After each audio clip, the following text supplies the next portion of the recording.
নমস্কাৰ বন্ধুসকল, সানি টেকনলজি ইউটিউব চেনেলটোলৈ মই সানি আপোনালোক সকলোকে পুনৰবাৰ স্বাগতম জনাইছোঁ। তো বন্ধু বান্ধৱীসকল, আজি সন্ধিয়া আপোনালোকৰ বাবে 9টাকৈ গুৰুত্বপূৰ্ণ খবৰ ওলাই আহিছে। গোটেইকেইটা খবৰে আপোনালোকৰ বাবে বহুতেই গুৰুত্বপূৰ্ণ। তো সম্পূৰ্ণকৈ ভিডিঅ'টো শেষলৈকে স্কিপ নকৰাকৈ চাই থাকক।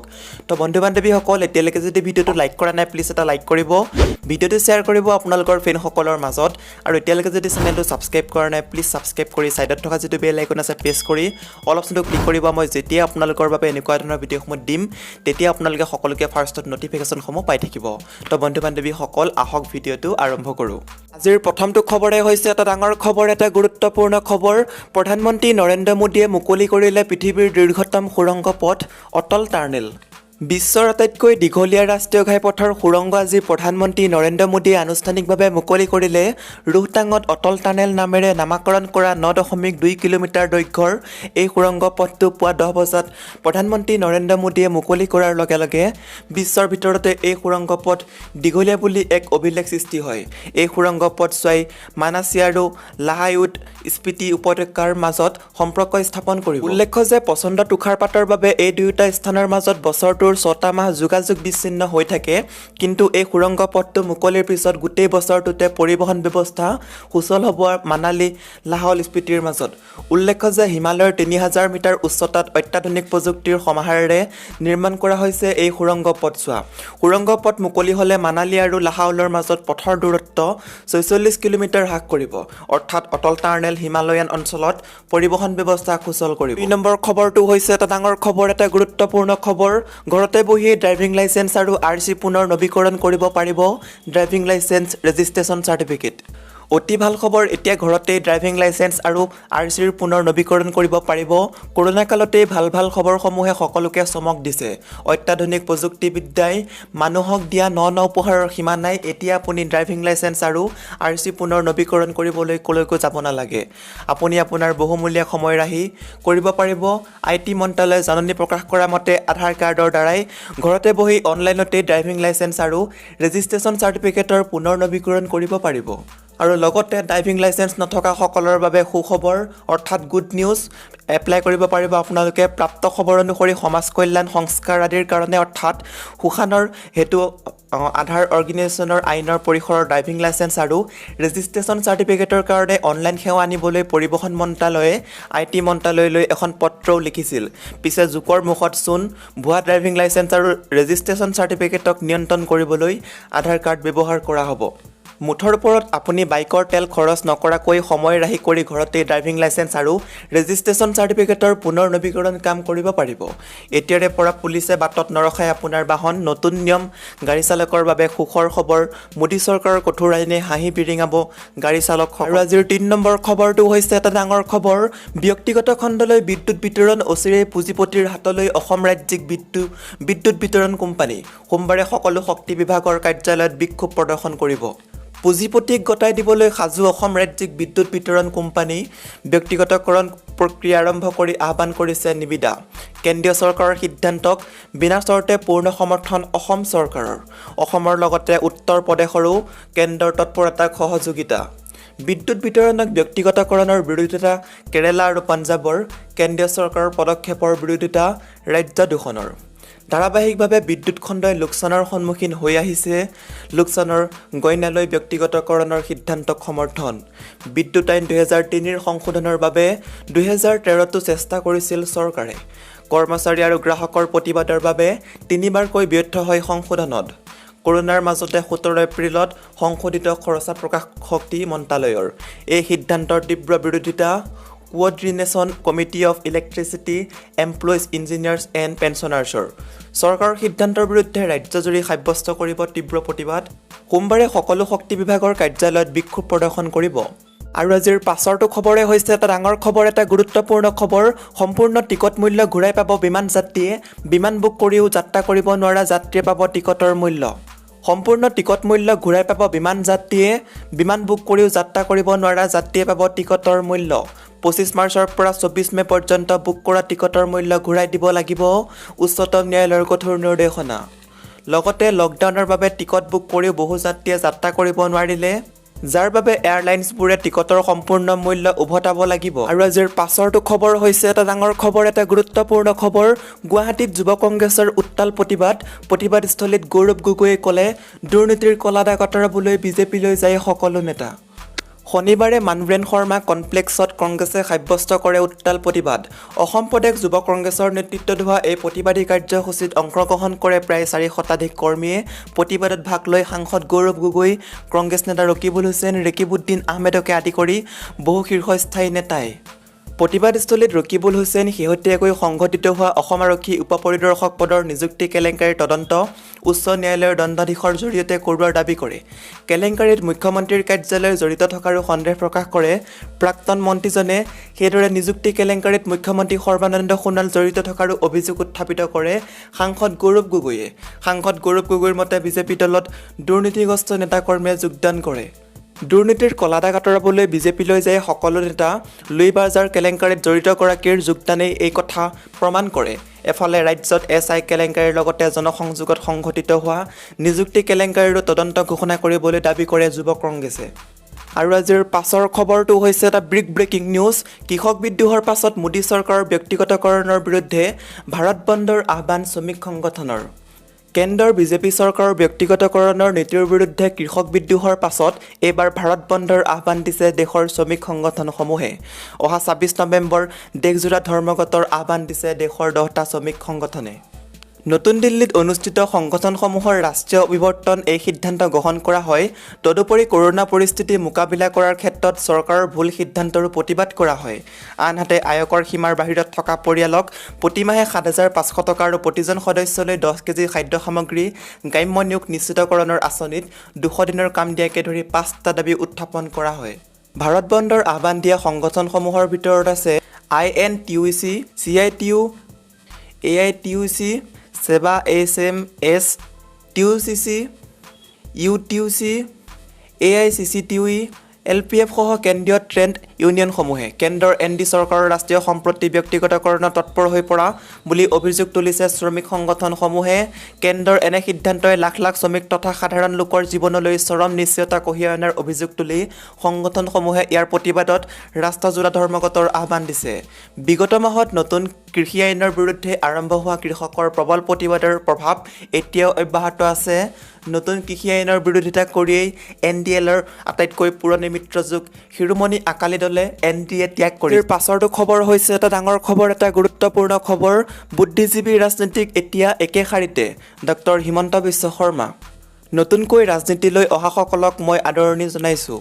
বিধানসভা নিৰ্বাচনৰ প্ৰাকক্ষণত নতুন আঞ্চলিক ৰাজনৈতিক দল গঠন, কংগ্ৰেছ AIDFৰ মিত্ৰতাক লৈ চলি থকা চৰ্চাৰ মাজতে ৰাজ্য চৰকাৰৰ জ্যেষ্ঠ মন্ত্ৰী তথা নেডাৰ আহ্বায়ক ডক্টৰ হিমন্ত বিশ্ব শৰ্মাৰ মন্তব্য, এনে দিশসমূহে নিৰ্বাচনত কোনো প্ৰভাৱ নেপেলায়। 2011 চনৰ নিৰ্বাচনৰ মুখ্যত যুঁজ হ'ব 35% আৰু 65%ৰ মাজত। যুঁজ হ'ব দুটা আদৰ্শৰ মাজত। জাতি মাটি ভেটিৰ সংকল্প যিদৰে আগুৱাই নিয়া হ'ল তাৰ ওপৰতে হ'ব যুঁজ, আৰু এই যুঁজত বিজেপি আৰু মিত্ৰ গোষ্ঠী থাকিব 65%ৰ লগত। নিউজ লাইভৰ প্ৰেক্ষাপট অনুষ্ঠানত সৈয়দ জাৰিৰ হুছেইনৰ সৈতে হোৱা বাৰ্তালাপত এই মন্তব্য কৰাৰ লগতে মন্ত্ৰী ডক্টৰ হিমন্ত বিশ্ব শৰ্মাই কংগ্ৰেছ AIDFৰ মিত্ৰতা সন্দৰ্ভতো কয় যে কংগ্ৰেছ AIDFৰ মিত্ৰতাৰ পূৰ্বৰ পৰাই আছে। 35% আৰু 65%ৰ মাজৰ যুঁজখনো পূৰ্বৰ পৰাই আছে। দৰাচলতে অসমত মেৰু বিভাজন আৰম্ভ হৈছে 2006 চনত। AIDFৰ জন্মৰ পাছতে এই মেৰু বিভাজনত ভৰিৰ তলৰ মাটি কাঢ়ি নিয়াৰ প্ৰচেষ্টাৰ বিৰুদ্ধে আৰম্ভ হ'ব যুঁজ। আগ্ৰাসী মনোভাৱৰ বাবেই চলিব যুঁজ। 2021 চনৰ নিৰ্বাচন 2016 চনৰ নিৰ্বাচনতকৈ পৃথক নহয়। কংগ্ৰেছ AIDFৰ মিত্ৰতাই হয়তো 2016 চনৰ নিৰ্বাচনত বিজেপিয়ে কম ভোটত জয়লাভ কৰা 5-6টা সমষ্টি দখল কৰিব পাৰে। কিন্তু কংগ্ৰেছ পৰম্পৰাগতভাৱে ভোট দি অহাসকলে এইবাৰ এই মিত্ৰতাক গ্ৰহণ নকৰে, যাৰ বাবে বিজেপিয়ে কংগ্ৰেছৰ পৰা আজৰি আনিব আন কেইবাখনো আসন। ইয়াৰ দ্বাৰা বিজেপি আৰু মিত্ৰজোঁটে 100খন আসন অতিক্ৰম কৰিবলৈ সক্ষম হ'ব। ইফালে নতুন আঞ্চলিক দল গঠন সন্দৰ্ভত মন্ত্ৰীগৰাকীয়ে কয় যে 2 মাহতে ৰাজনীতি কৰি দিছপুৰ দখল কৰাটো সহজ নহয়। তেওঁলোকৰ একাংশই পুৱা এটা দল খোলে আৰু সন্ধিয়া আন দলত চামিল হয়। দৰাচলতে এই সমগ্ৰ প্ৰক্ৰিয়া আমোদ প্ৰমোদৰ লীলাভূমিত পৰিণত হৈছে। যদি এজেণ্ডা আছে তেন্তে দল কৰক, কিন্তু বিষয়টোক গুৰুত্ব সহকাৰে লওক। ইয়াৰ পৰিৱৰ্তে নতুন দল খোলা কাৰ্যই চেমনিয়াৰ চৰাত পৰিণত কৰিছে। আৰু আজিৰ পাছৰটো খবৰ হৈছে এটা ডাঙৰ খবৰ, এটা গুৰুত্বপূৰ্ণ খবৰ। গৃহ নিৰ্মাণ বা গাড়ী ক্ৰয়ৰ কথা ভাবিছে নেকি? SBI নিজৰ গ্ৰাহকলৈ আগবঢ়াইছে বিশেষ সুবিধা, জানি লওক সবিশেষ। বেংকৰ পৰা ঋণ ল'ব বিচৰাসকলৰ বাবে বিশেষ সুবিধা দিছে ভাৰতীয় ষ্টেট বেংকে। দেশৰ সৰ্ববৃহৎ ৰাজহুৱা খণ্ডৰ বেংক ভাৰতীয় ষ্টেট বেংকে নিজৰ গ্ৰাহকক দিছে বিশেষ সুবিধা। বেংকৰ পৰা ঋণ ল'ব বিচৰাসকলক বিশেষ সুবিধা দিয়াৰ কথা ঘোষণা কৰিছে ৰিজাৰ্ভ বেংকে। বেংকৰ ফালৰ পৰা কোৱা হৈছে যে তেওঁলোকৰ ডিজিটেল প্লেটফৰ্ম ইয়নৰ জৰিয়তে যদি কোনো গ্ৰাহকে ঋণ ল'ব বিচাৰে তেন্তে প্ৰচেছিং ফিৰ লগতে সুতৰ হাৰতো বিশেষ ৰেহাই দিব বেংকটোৱে। লগতে বেংকটোৱে ইয়নৰ জৰিয়তে গাড়ী, সোণ আৰু পাৰ্চনেল লোনৰ বাবে আবেদন কৰা সকলো গ্ৰাহকক প্ৰচেছিং ফিজ 100% ৰেহাই দিয়াৰ কথা ঘোষণা কৰিছে। SBI গ্ৰাহকৰ ক্ৰেডিট স্ক'ৰ আৰু ঋণৰ পৰিমাণ ওপৰত ভিত্তি কৰি সুতৰ হাৰত 10 বেচিছ পইণ্টলৈকে বিশেষ ৰেহাই আগবঢ়াইছে। তদুপৰি গ্ৰাহকে যদি ইয়নৰ জৰিয়তে গৃহ ঋণৰ বাবে আবেদন কৰে তেনেহ'লে ঘৰ ক্ৰয় কৰিব খোজা গ্ৰাহকসকলে 5 বেচিছ পইণ্ট সুত ৰেহাইৰ সুবিধা গ্ৰহণ কৰিব পাৰিব। আৰু আজিৰ পাছৰটো খবৰ হৈছে এটা ডাঙৰ খবৰ। মোৰ অনুমতিতে কংগ্ৰেছৰ ADFৰ মিত্ৰতাৰ প্ৰক্ৰিয়া চলিছে, 7 মাহৰ পাছত অসমলৈ উভতি আহে আজমলে ক'লে। কংগ্ৰেছৰ বহু চৰ্চিত মিত্ৰতা সন্দৰ্ভত প্ৰথমবাৰৰ বাবে মুখ খুলিছে AIDFৰ সভাপতি তথা সাংসদ বদৰুদ্দিন আজমলে। দীৰ্ঘ প্ৰায় 7 মাহৰ অন্তত অসমত উপস্থিত হোৱা AIDFৰ সভাপতি আজমলে শুকুৰবাৰে এই সন্দৰ্ভত নগাঁও সংবাদ মাধ্যমৰ আগত কেতবোৰ তাৎপৰ্যপূৰ্ণ মন্তব্য কৰে। AIDFৰ সভাপতিজনৰ এই মন্তব্যৰ পৰাই কংগ্ৰেছৰ মিত্ৰতাক লৈ তৎপৰতা অব্যাহত থকাটো পুনৰ স্পষ্ট হৈ পৰিল। আটাইতকৈ গুৰুত্বপূৰ্ণ কথাটো হ'ল যে কংগ্ৰেছৰ AIDFৰ মিত্ৰতাক সম্পূৰ্ণ সন্মতি আছে সভাপতি আজমলৰ। তেওঁ কয় যে কংগ্ৰেছ AIDFৰ মিত্ৰতাৰ প্ৰক্ৰিয়া চলি আছে। বিজেপিক প্ৰতিহত কৰাৰ স্বাৰ্থতে অসমত মহাজোঁট গঠনৰ প্ৰয়োজনীয়তা আহি পৰিছে। মহাজোঁট গঠনৰ প্ৰক্ৰিয়াটো সঠিক পথেৰে আগবাঢ়িছে আৰু কম সময়ৰ ভিতৰত এই ক্ষেত্ৰত ৰাইজে ইতিবাচক খবৰ লাভ কৰিব। হাফিজ বছিৰ আহমেদ কাছিমি আমাৰ দলৰ মহাজোঁট গঠনৰ অধ্যক্ষ। আপোনালোকে জানে যে যোৱা 7 মাহ ধৰি মই ইয়াত নাই। যি কৰি আছে তেওঁলোকেই কৰি আছে, মোৰ অনুমতিতেই কৰি আছে। লক্ষণীয়ভাৱে সভাপতি আজমলৰ লগতে AIDF বিধায়িনী দলৰ নেতা হাফিজ বছিৰ আহমেদ কাছিমিয়েও বিষয়টো সন্দৰ্ভত গুৰুত্বপূৰ্ণ মন্তব্য কৰে। তেওঁ কয় যে কংগ্ৰেছৰ কৰ্ণধাৰ সমিতিয়ে ইতিমধ্যে সিদ্ধান্ত লৈছে, আমি তেওঁলোকক আদৰণি জনাইছোঁ। মিত্ৰতা হোৱাৰ সিদ্ধান্ত ইতিমধ্যে গ্ৰহণ কৰা হৈছে। বাকী পৰ্যায়ৰ কাম পৰ্যায়ক্ৰমে সম্পন্ন হ'ব। ইফালে সদৌ অসম ছাত্ৰ সংস্থা আৰু অসম জাতীয়তাবাদী যুৱ ছাত্ৰ পৰিষদৰ উদ্যোগত গঠিত আঞ্চলিক ৰাজনৈতিক দল অসম জাতীয় পৰিষদৰ প্ৰতি শুভেচ্ছা জ্ঞাপন কৰে AIDFৰ সভাপতিজনে। তেওঁ কংগ্ৰেছৰ প্ৰাক্তন সভাপতি ৰাহুল গান্ধীক উত্তৰ প্ৰদেশ আৰক্ষীয়ে কৰা ব্যৱহাৰক তীব্ৰ গৰিহণা দিয়ে। এই প্ৰসংগত আজমলে কয় যে এনে কাৰ্য অতি নিন্দনীয় আৰু সকলোকে গৰিহণা দিয়া উচিত। হাথৰাছৰ ধৰ্ষণ কাণ্ডৰ জড়িতসকলক তেওঁ ফাঁচি দিয়াৰ পোষকতা কৰাৰ লগতে ইয়াৰ CBI তদন্তৰ দাবী তোলে। আজমলৰ মতে ইয়াৰ অন্যথা বাৰে বাৰে এনেধৰণৰ ঘটনা সংঘটিত হৈ থাকিব। সম্প্ৰতি সমগ্ৰ ৰাজ্য তোলপাৰ কৰি থকা অসম আৰক্ষীৰ উপ পৰিদৰ্শক পদৰ লিখিত পৰীক্ষাৰ প্ৰশ্নকাকত ফাদিলক লৈ প্ৰতিক্ৰিয়া ব্যক্ত কৰে AIDFৰ সভাপতিজনে। আজিৰ পাছৰ খবৰটো হৈছে এটা ডাঙৰ খবৰ, এটা গুৰুত্বপূৰ্ণ খবৰ। বেটী বচাও বেটী পঢ়াও আঁচনিৰ অধীনত প্ৰত্যেক কন্যালৈ 2 লাখ টকা। কি হয় সত্যতা? ছ'চিয়েল মিডিয়াত বেটী বচাও বেটী পঢ়াও আঁচনিৰ কথা তীব্ৰভাৱে ভাইৰেল হৈ আছে। একাংশই কৈছে যে ছ'চিয়েল মিডিয়াত কৈছে যে এই আঁচনিৰ অধীনত দেশৰ সকলো কন্যাই 2 লাখকৈ টকা লাভ কৰিব। কিন্তু এই খবৰটো ভুৱা হয়। আপুনি ভুল নাযাব এই মিছা বাতৰিত। কি হয় ইয়াৰ সত্যতা? PIBয়ে টুইট কৰি জানিবলৈ দিয়ে যে এই খবৰ সম্পূৰ্ণ ভুৱা হয়। যদি কোনোৱে এই আঁচনিৰ অধীনত কোনোৱে ফৰ্ম বিতৰণ কৰি আছে এয়াও অবৈধ হয়। আৰু আজিৰ পাছৰ খবৰটো হৈছে এটা ডাঙৰ খবৰ, এটা গুৰুত্বপূৰ্ণ খবৰ। কৃষি ক্ষেত্ৰক উজ্জীৱিত কৰাৰ বাবে অনা হৈছে কৃষি বিল। কৃষি বিলৰ সন্দৰ্ভত কিৰেণ ৰিজিজুৰ সংবাদমেল। কৃষি বিলৰ সন্দৰ্ভত সংসদ দেশজুৰি প্ৰতিবাদ চলি থকাৰ সময়তে গৃহীত হোৱা 3খনকৈ নতুন বিল সন্দৰ্ভত আজি অসম প্ৰশাসনীয় পদাধিকাৰী মহাবিদ্যালয়ত কিৰেণ ৰিজিজুৱে এখন সংবাদমেলৰ আয়োজন কৰে। সংবাদমেলত কৃষি ক্ষেত্ৰক উজ্জীৱিত কৰাৰ বাবেহে অনা হৈছে এই 3খন বিল। এই বিলে কৃষকক উৎসাহে যোগাব আৰু লাভৱান কৰিব বুলি মন্তব্য প্ৰকাশ কৰে মন্ত্ৰীজনে। উক্ত সংবাদমেলত এই বিলৰ বাবে কোনো মধ্যভোগীয়ে অভাৱৰ সময়ত কোনো সামগ্ৰীৰ মূল্য বৃদ্ধি কৰোঁ বুলি কৰিব নোৱাৰিব প্ৰকাশ প্ৰকাশ কৰাৰ লগতে 2022 চনলৈ কৃষকৰ আয় দুগুণ কৰাৰ লক্ষ্য স্থিৰ কৰিছে প্ৰধানমন্ত্ৰী নৰেন্দ্ৰ মোদীয়ে বুলি সংবাদমেলত প্ৰকাশ কৰে। এই বিল পূৰ্বে কোনো স্থানৰ খেতিয়কে অন্য ৰাজ্যলৈ বিভিন্ন অসুবিধাৰ বাবে নিজৰ উৎপাদিত শস্য বিক্ৰী কৰিবলৈ লৈ যাব নোৱাৰিছিল। কিন্তু এই নতুন বিল কেইখনৰ দ্বাৰা খেতিয়কে দেশৰ যিকোনো স্থানত নিজে উৎপাদিত শস্য বিক্ৰী কৰিব পাৰিব। উত্তৰ পূব এগ্ৰিকালচাৰেল হ'বলৈ গৈ আছে। উত্তৰ পূবৰ বহু শস্য খেতিৰ বিষয়ে এতিয়াও বহিৰাজ্যই ভালকৈ জনাই নাই বুলি মন্তব্য প্ৰকাশ কৰিছে মন্ত্ৰী কিৰেণ ৰিজিজুৱে। মুখ্যমন্ত্ৰীৰ সমগ্ৰ গ্ৰাম্য উন্নয়নৰ যোগেদি ট্ৰেক্টৰ বিতৰণো কৰা হৈছে। অসম উৎপাদিত শস্য ৰপ্তানি কৰিবলৈ সক্ষম হৈছে বুলি মন্তব্য প্ৰকাশ কৰে ৰাজ্যৰ মুখ্যমন্ত্ৰী সৰ্বানন্দ সোণোৱালে।